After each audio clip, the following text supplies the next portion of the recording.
Listo. Entonces vamos a ver el enfoque de movilidad humana, migración, refugio y trata de personas.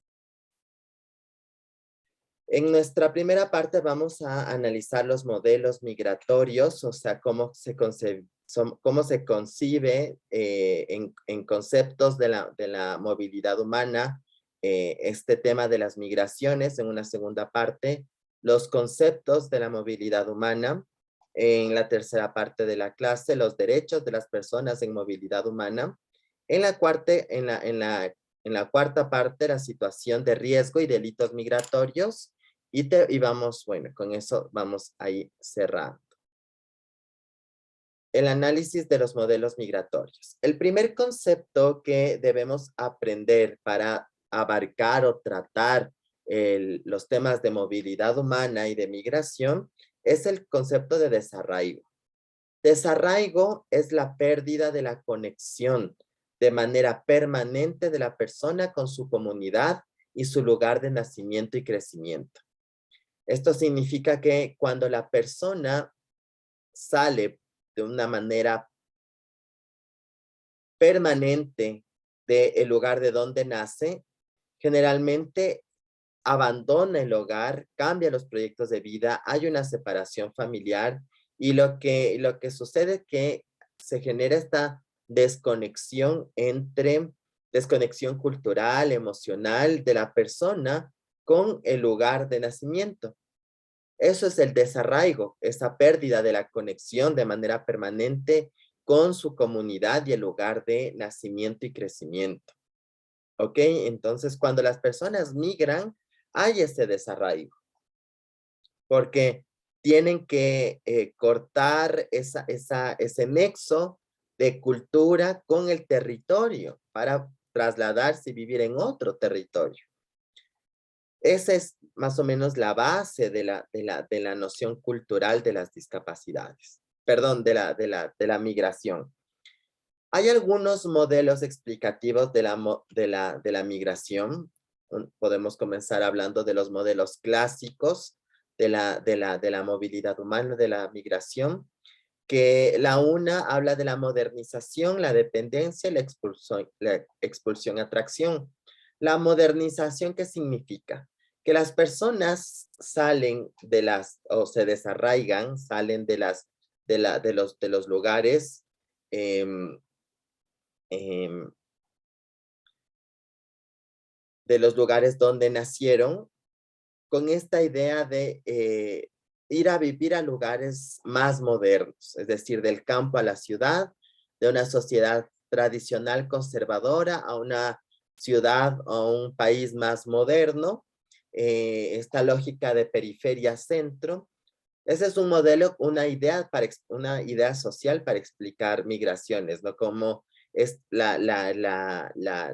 la gente se mueve en función de esta lógica de vivir en un lugar donde sea o pueda brindarles mayores beneficios en el contexto de la modernidad cultural, del acceso a tecnología, educación, etcétera.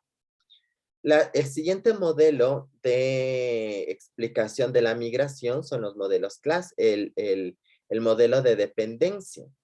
Este modelo de dependencia tiene una base más marxista en la cual señala que las personas tratan de salir de los lugares donde han sido estructuralmente explotadas, es decir, tratan de buscar mejores condiciones de vida, mayor dignidad y reconocimiento en su trabajo, y no generar o permanecer en lugares donde haya explotación o sobreexplotación.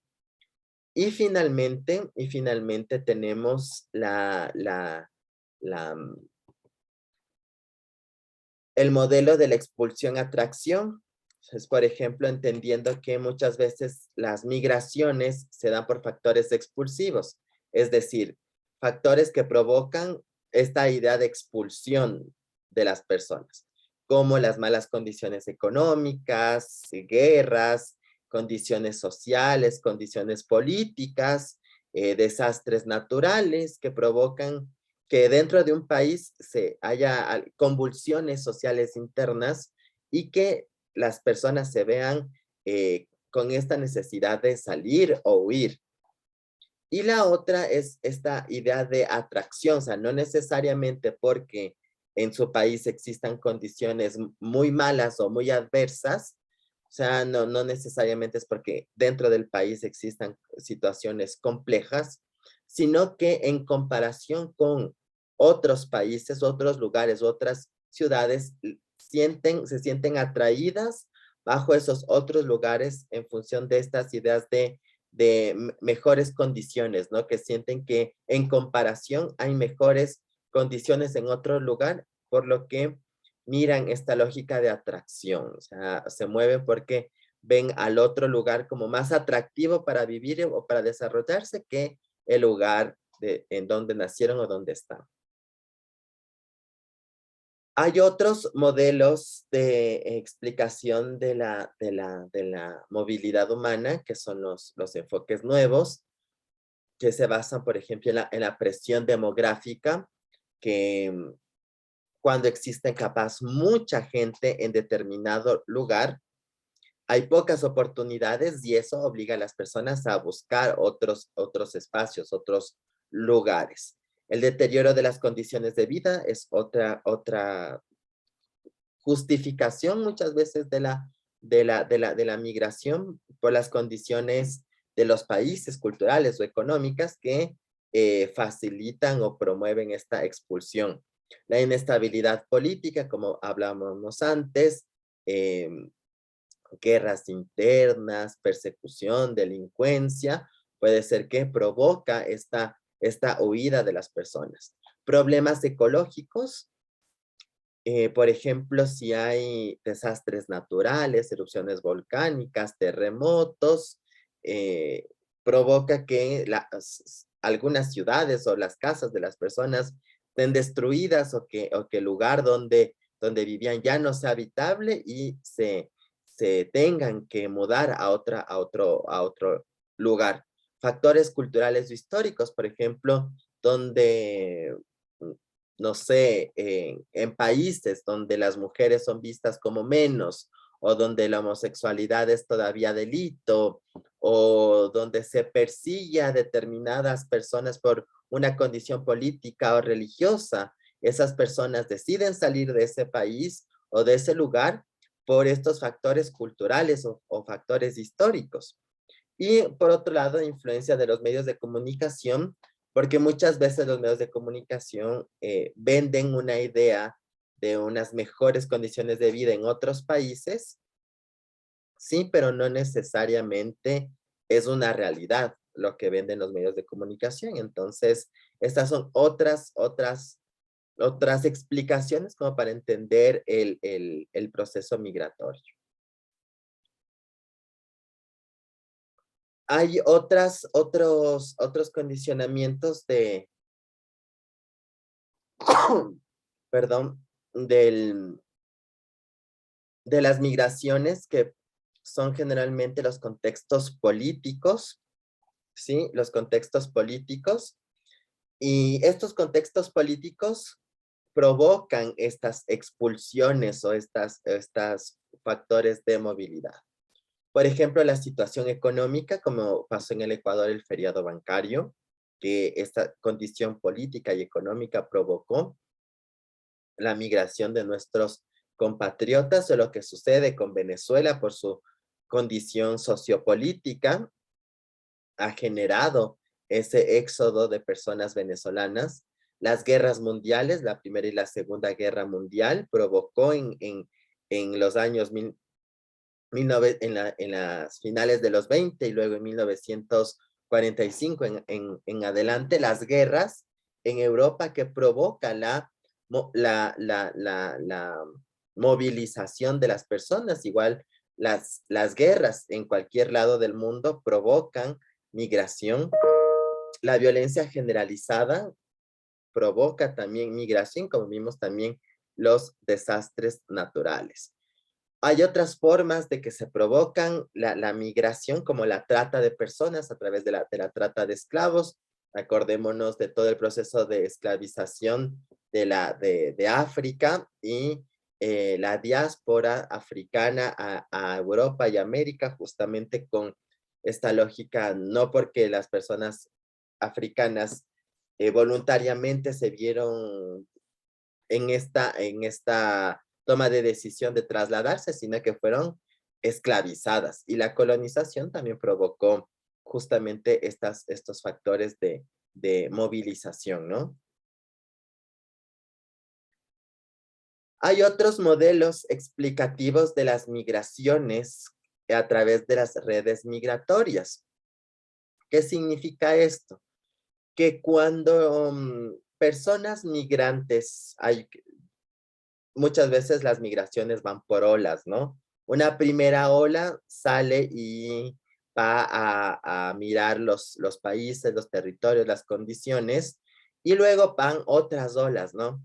Y generalmente la segunda o la tercera ola de migraciones suelen ir a los lugares donde están su familia o donde han migrado familias o amigos.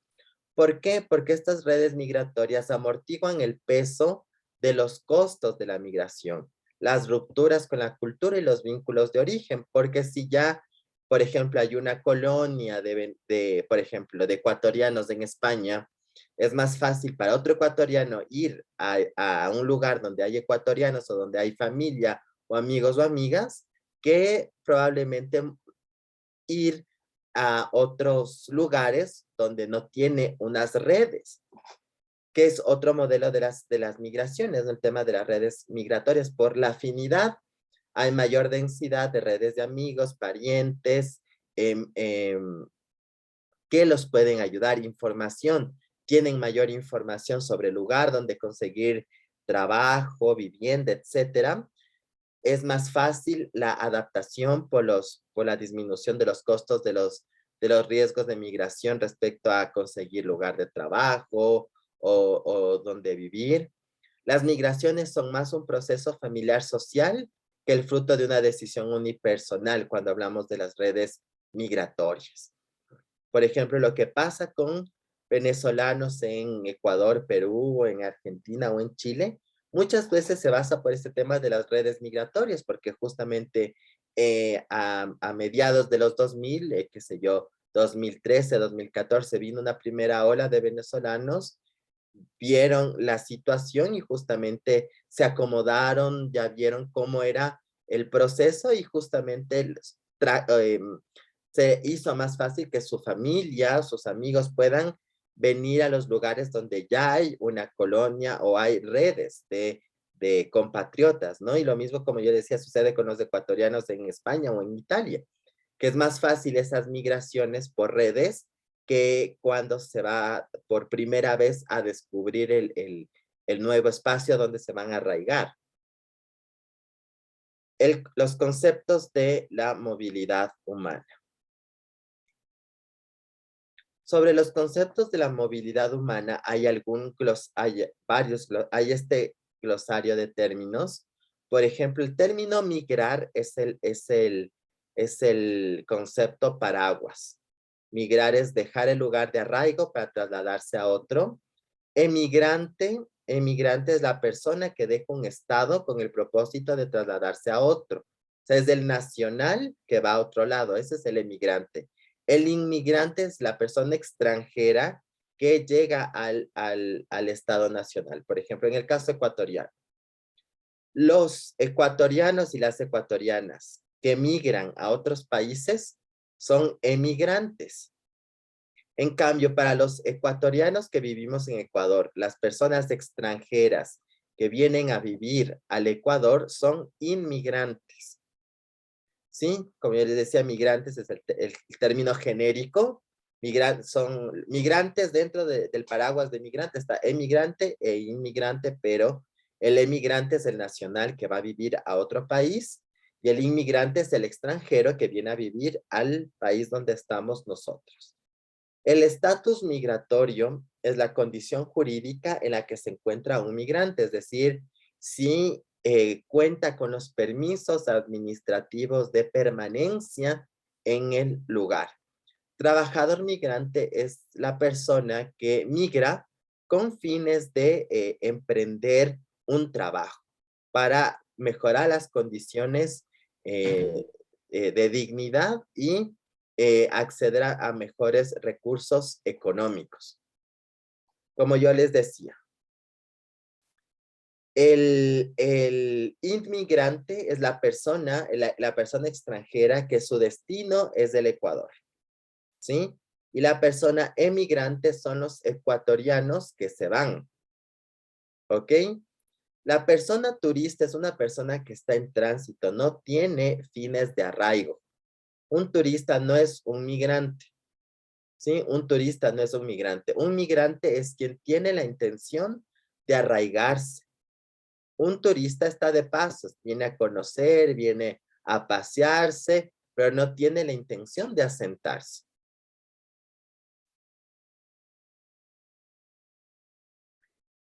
Frente a los términos sobre las condiciones jurídicas de las migraciones, el trabajador migrante en situación regular, persona migrante en situación regular, es la que tiene todos los permisos para estar en el país de destino, por ejemplo, en el Ecuador. Quien tiene los contratos de trabajo regularizados, quien tiene una visa temporal o permanente que está regularizado, está censado esa persona, ese es un trabajador migratorio regular. Un trabajador migratorio en situación irregular es quien no tiene estos documentos, ¿sí? No tiene esa regularización migratoria. Bajo los términos legales, no existe persona legal o ilegal. La condición migratoria no determina situación delictiva. Entonces, el llegar al Ecuador sin la regularización, no genera un delito. Por eso no podemos hablar de las personas como legales o ilegales. El estado de origen es el estado de nación, el estado nacional, el estado de arraigo del trabajador migrante, y el estado receptor es el lugar donde es el destino, ¿no? Donde la persona va a asentarse. La persona solicitante de refugio es la persona que llega, es un migrante, pero ¿cuál es ya vamos a ver más adelante, cuál es la, la particularidad? La particularidad del solicitante de refugio es que huye de un temor fundado a su vida. Entonces huye del país, huye porque piensa porque siente o está justificado que le van a matar por su raza, por su orientación sexual, por su pensamiento político, por su origen religioso, y huye de su país a un tercer país para pedir protección. Esa es una persona refugiada cuando ya se le comprueba esa situación y se le brinda esa protección. Y el solicitante de refugio es la persona que llega al país para comenzar a hacer el trámite.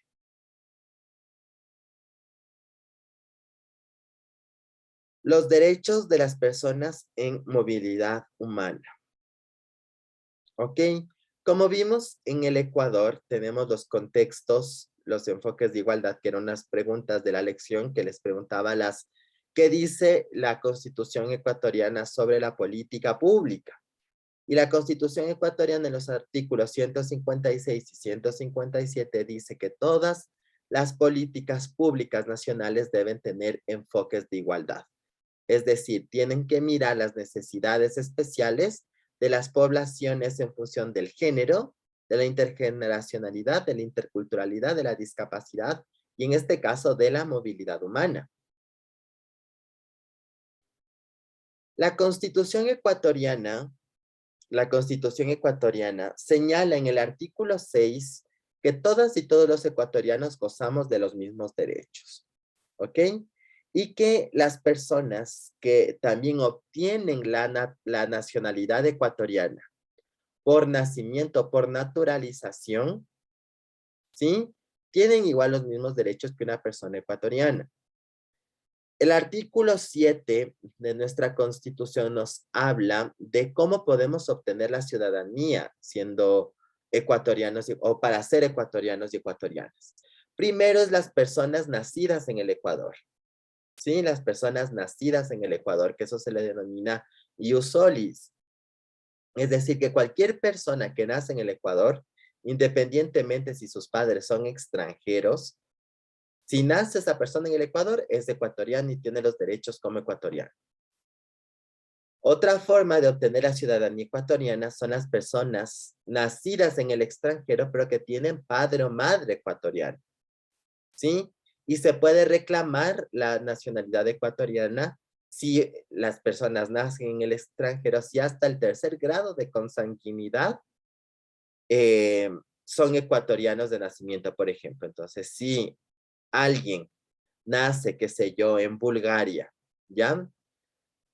Nace en Bulgaria, sus papás son búlgaros, pero su abuelo o su abuela son ecuatorianos, entonces el nieto puede solicitar nacionalidad ecuatoriana. Las personas pertenecientes a comunidades, pueblos o nacionalidades reconocidas en el Ecuador en presencia en zona de frontera, es decir, todas las nacionalidades y pueblos indígenas y afro y montubios que se encuentran dentro del el territorio ecuatoriano, también obviamente son ecuatorianos. Y el artículo 9 de la Constitución que nos habla de que las personas extranjeras, no importa si tienen condición migratoria regular o irregular, no hace esa distinción en nuestra Constitución. Las personas extranjeras que se encuentran en el territorio ecuatoriano tienen los mismos derechos y deberes que las ecuatorianas y ecuatorianos. Es decir, que no hay cómo discriminar o desconocerles derechos a las personas extranjeras. ¿Qué nos dice nuestra Constitución? El artículo 11, numeral 2, como ya lo hemos leído a lo largo de esta unidad, nos habla de la no discriminación por condición migratoria. Sí, el artículo 11, número 2, como hemos visto anteriormente, nos habla de todas las condiciones por las cuales se prohíbe discriminar, entre ellas la condición migratoria. La movilidad humana, como ustedes también habrán visto en la Constitución, las personas migrantes, tanto las ecuatorianas que viven en el extranjero como las extranjeras que viven en el Ecuador, son grupos de atención prioritaria. Y esos derechos específicos están en los artículos 40 y 41. Y por eso se reconoce a las personas el derecho a migrar. Y no se identificará ni se considerará ningún ser humano como ilegal por su condición migratoria. Esto es justamente pertinente con lo que veíamos con el artículo 9 de la misma Constitución. El artículo 41, que es el reconocimiento del derecho al asilo y al refugio de estas personas que huyen de sus países pidiendo al Ecuador protección porque tienen el temor a su vida, también se reconoce en el artículo 41. En el artículo 66, numeral 14 de la Constitución, se reconoce el derecho a la libre circulación y la prohibición de la expulsión de las personas donde su vida corre peligro. Entonces, las personas refugiadas, por ejemplo, no se les puede deportar. Se prohíbe las expulsiones y deportaciones colectivas, ¿sí? Y los procesos migratorios, cuando existen deportaciones, deben ser singularizados, no pueden ser colectivos. El artículo 416, numeral 6, propugna el principio de ciudadanía universal, la libre movilidad de todos los habitantes y el uso el principio de que, bueno, nuestra Constitución habla de el principio de la ciudadanía universal. O sea, eso significa que el Ecuador reconoce al principio de que las personas nos movemos por el mundo y que esa lógica no debe generar mecanismos ni de violencia ni de discriminación.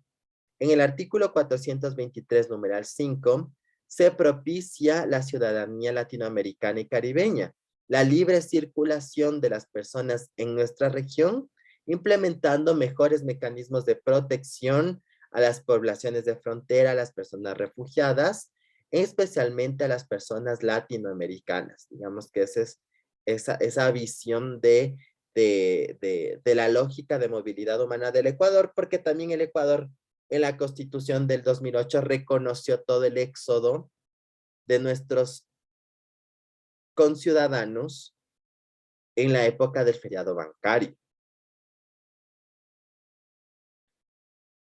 La legislación nacional secundaria. La legislación nacional secundaria, además de la Constitución, porque la Constitución reconoce un catálogo extenso de derechos, pero hemos visto en todos los temas las leyes específicas que hablan sobre la situación. Y en este caso tenemos el Código Orgánico de Movilidad Humana y el Reglamento de la Ley Orgánica de Movilidad Humana como las leyes específicas de protección de derechos y de la reglamentación del ejercicio de las migraciones en el Ecuador. En las lecciones, cuando les pregunté cuál es la ley específica de la prevención de la violencia contra las mujeres, justamente hay una ley específica. Es la Ley Orgánica Integral de Prevención de la Violencia en contra de las mujeres. Entonces, como todos estos grupos tienen particularidades, hay leyes generalmente específicas, como vimos también la semana anterior, la Ley Orgánica de Discapacidades. En la Ley Orgánica de Movilidad Humana se definen un montón de cosas, ¿no? Un montón de principios. Sí, sí es importante que la revisen, sobre todo a quienes les tocó los casos que tienen que ver con personas migrantes. Es importante que revisen la Ley Orgánica de Movilidad Humana para resolver su caso. Sobre todo la Ley Orgánica de Movilidad Humana tiene algunos elementos importantes, como la definición de familia transnacional, que ya hemos visto, ¿se acuerdan? Vimos cuando vimos población LGBT, el derecho a las familias en su diversidad, del artículo 67 de la Constitución. Y esa lógica de familias en diversidad no solo es pensar a la familia LGBT, sino también a otras formas de familias como la familia transnacional, que es aquella cuyos miembros se encuentran asentados en 2 o más países, de los cuales es el Ecuador uno de ellos, y se mantienen vínculos afectivos, socioeconómicos y culturales. El artículo 3 de la Ley Orgánica de Movilidad Humana también afirma el principio de reagrupación familiar, que es el mecanismo mediante el cual una familia se encuentra dispersa en diferentes estados y la lógica es agrupar, que las familias no se fracturen, no se fraccionen, sino se agrupen. Entonces, por ejemplo, se prohíbe la deportación de personas migrantes extranjeras del Ecuador que tengan vínculos familiares con personas ecuatorianas o nacionalizadas ecuatorianas o que tengan una residencia permanente en el Ecuador. Luego tenemos los artículos 83 y 84. El 83 sobre la ciudadanía suramericana, que el Ecuador reconoce a todos los suramericanos con lógicas particulares especiales de permanencia. Entonces, por ejemplo, todos los sudamericanos en el Ecuador pueden entrar al Ecuador solo con la cédula. Si no necesitan visa, incluso no necesitan pasaporte. El artículo 84 de la Ley Orgánica de la Ley Orgánica de Movilidad Humana justamente habla que los ciudadanos sudamericanos para ingresar, circular y salir del territorio ecuatoriano solo necesitan del documento de identificación nacional que tiene que ser ingresado en los puntos de control migratorio. No necesita ni pasaporte, no necesita visa tampoco. Ahora bien, las personas extranjeras cuando vienen al Ecuador y quieren permanecer o quieren ingresar al Ecuador necesitan de permisos migratorios, como vimos antes, para ser una persona migratoria en situación regular. El artículo 59 y 60 de la Ley Orgánica de Movilidad Humana justamente define a las visas, a los tipos de visas, a los tipos de regularización que pueden tener las personas migrantes. En el artículo 59 se regula el acceso a las personas residentes permanentes, a las extranjeras residentes permanentes, y en el artículo 60 a la residencia temporal. ¿Sí? Y en la 63 la residencia permanente, ¿no? La indefinida. Los tipos de visas. Tenemos la visa permanente, es decir, cuando un extranjero puede ya permanecer en el Ecuador de manera indefinida, ¿qué tiene que justificar? 21 meses de residencia temporal en el Ecuador bajo alguna de las visas apropiadas, contraer matrimonio o unión de hecho con una persona ecuatoriana, ser dependiente, es decir, puede ser que sea niño, niña o adolescente, persona con discapacidad, ¿sí? De una persona ecuatoriana, ser pariente de segundo grado de consanguinidad o afinidad con un ecuatoriano o un residente permanente. Entonces, estos son algunos de los requisitos, ¿sí? Con los cuales se puede acceder a una visa permanente. Para las visas temporales, el Ecuador tiene algunas visas temporales que no son para una residencia, como decía, permanente, sino por lapsos de hasta 2 años en el Ecuador, como trabajador, rentista, jubilado, investigador, académico, deportista, estudiante, profesional técnico, residente por convenio, personas con protección especial. Sí, entonces hay algunas visas que son temporales, que bajo cierto tipo de actividad, el Ecuador les permite estar en el territorio por un lapso de hasta 2 años y luego pueden renovar, que justamente es la visa de trabajador, la de rentista, la de jubilado, la de turista. El Ecuador casi a muy pocos países pide visa para el ingreso. A alrededor de 11 países el Ecuador pide visa para el ingreso. Es decir, que antes de venir al país, la persona de esos 10 países, que generalmente están en África o en Medio Oriente, ¿sí?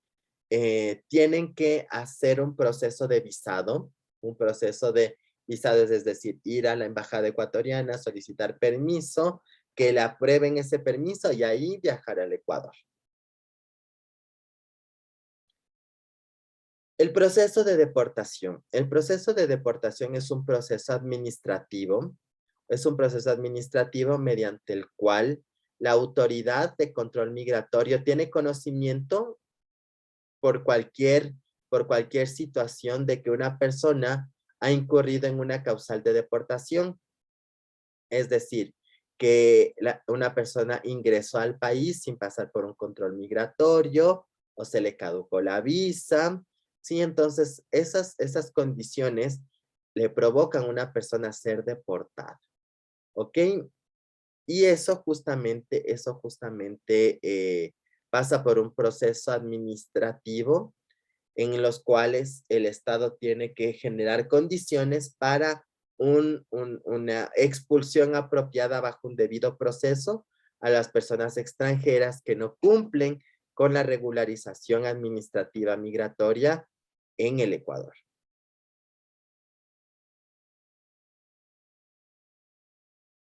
Sin los instrumentos internacionales de protección de derechos de las personas en movilidad humana, tenemos la Convención Americana sobre Derechos Humanos, que es la convención marco, la convención paraguas de nuestro sistema regional, y justamente sentencias de la Corte Interamericana, como el caso Vélez Dor contra Panamá, o la opinión consultiva 18 de la Convención Americana de Derechos Humanos, desarrolla los derechos de las personas migrantes en nuestra región en el ámbito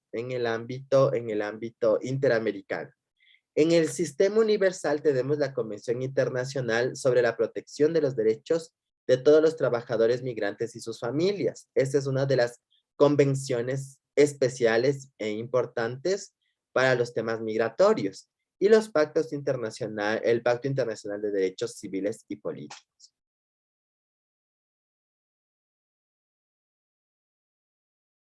La parte 4, la migración en situación de riesgo o delito migratorio.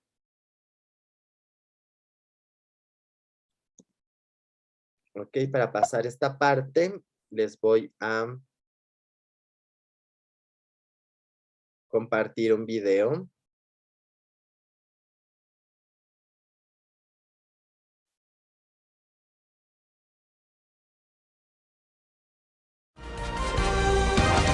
Ventana al mundo, la crisis migratoria en Europa sigue cobrando vidas. Al menos 11 personas murieron y otras 5 están desaparecidas tras el naufragio de 2 embarcaciones que los transportaban a la isla griega de Kos.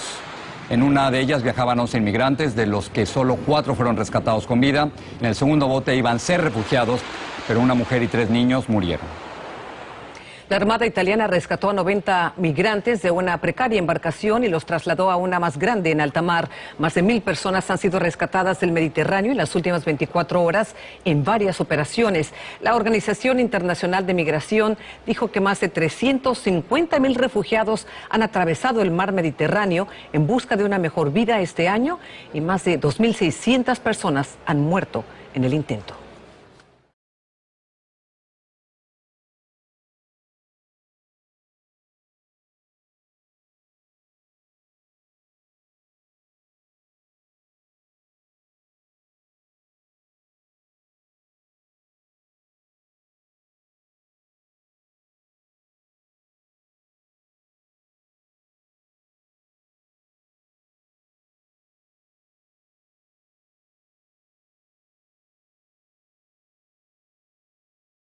Como vimos en el video, hay personas que huyen de sus países por una situación de supervivencia, es decir, porque hay una situación muy grave que está sucediendo, y vimos en ese video especialmente personas africanas o de Medio Oriente donde hay guerras internas o guerras internacionales que durante los años 2000 y incluso hasta ahora siguen huyendo a Europa. ¿Por qué? Porque tienen temores fundados de perder su vida dentro de sus países. Porque en sus países puede ser que por sus condiciones religiosas, sexuales, de pensamiento político, de pensamiento religioso, entre otras, ¿sí? Sean perseguidos, eliminados, segregados y que puedan morir a causa de esto. Es por eso que estas personas que viven estas condiciones son las personas en situación de refugio, las personas refugiadas. Los instrumentos jurídicos que protegen a las personas refugiadas, tenemos principalmente la Convención de la Haya de 1951, ¿sí? Donde define a la persona refugiada a aquella persona que debido a temores fundados de ser perseguida por motivos de raza, religión, nacionalidad, pertenencia a determinado grupo social o opiniones políticas, se encuentra fuera del país se encuentra fuera del país de su nacionalidad o no pueda regresar a su país a causa de temores de que su vida corra peligro por estas situaciones. En cambio, nos dice que nos dice una declaración interna, es decir, del continente americano, es la Declaración de Cartagena de 1984. Esta Declaración de Cartagena de 1984, ¿sí? Amplía el concepto de refugio para el continente americano, que justamente es la persecución, la protección de las personas que huyen por temores fundados de peligro de su vida, no solo por raza, religión, nacionalidad, sino amplía la definición por la vida, por la seguridad, la libertad, la amenaza por la violencia generalizada, las agresiones extranjeras, los conflictos internos, la violación masiva de los derechos humanos. Y por ejemplo, esto se da en esta declaración en 1984, y esta conceptualización en la región también respondió a las graves violaciones de derechos humanos de las dictaduras sudamericanas, sobre todo las del Cono Sur. En Argentina, Chile, Uruguay, Paraguay, Bolivia, Brasil, habían dictaduras militares que torturaban, que mataban, que asesinaban, que provocaban genocidio, y las personas huían de esos países a Colombia, Ecuador, Venezuela, justamente por temor. Y por eso la Declaración de Cartagena amplió la definición de refugio para nuestro continente.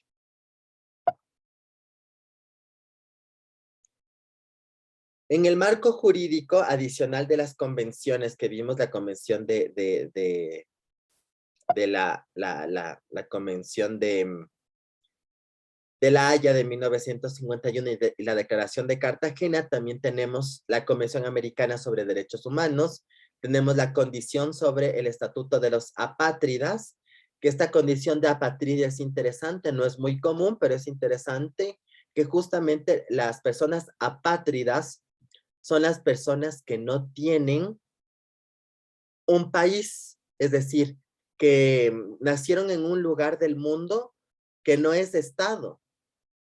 Por alguna situación no es de Estado, no es un Estado reconocido internacionalmente, entonces no tienen pasaportes, no tienen documentos de identidad. O por otro lado, las personas pueden convertirse en apátridas cuando un Estado le quita la nacionalidad a una persona y esta persona no tiene otra nacionalidad y se queda sin pasaporte, sin documentos, entonces se convierte en apátrida. Y la Convención sobre el Estatuto de Apátrida lo que hace es proteger a estas personas, que les da las mismas protecciones que las personas refugiadas. ¿Ok? La Constitución, en los artículos 41 y 42, habla de las personas en situación de, de apatridia, ¿sí? Y de apatridia y de refugio, que es estas protecciones específicas. Y tenemos el instructivo para procesos de la condición de refugiados y apátridas del Ecuador, que es el Acuerdo Ministerial 150 del Ministerio de Relaciones Exteriores, que establece la ruta mediante las cuales las personas solicitantes de refugio van a pedir protección al Ecuador, para pedir obviamente la visa de refugio.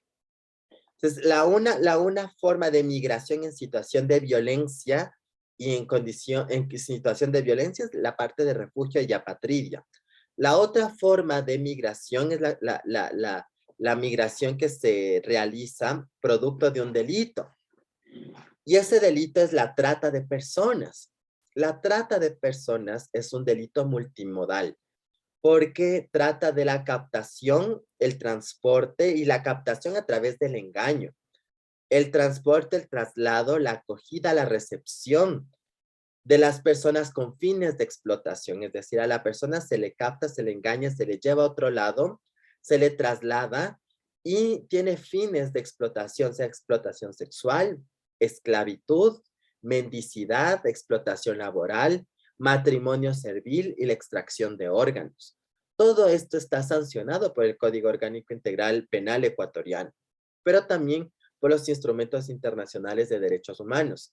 Este delito, por ser multimodal, ¿por qué es multimodal? Porque el delito se genera a través de otros delitos, porque es la captación a través del engaño, el transporte generalmente saltando registros migratorios, la captación privándoles abusivamente de la libertad a las personas.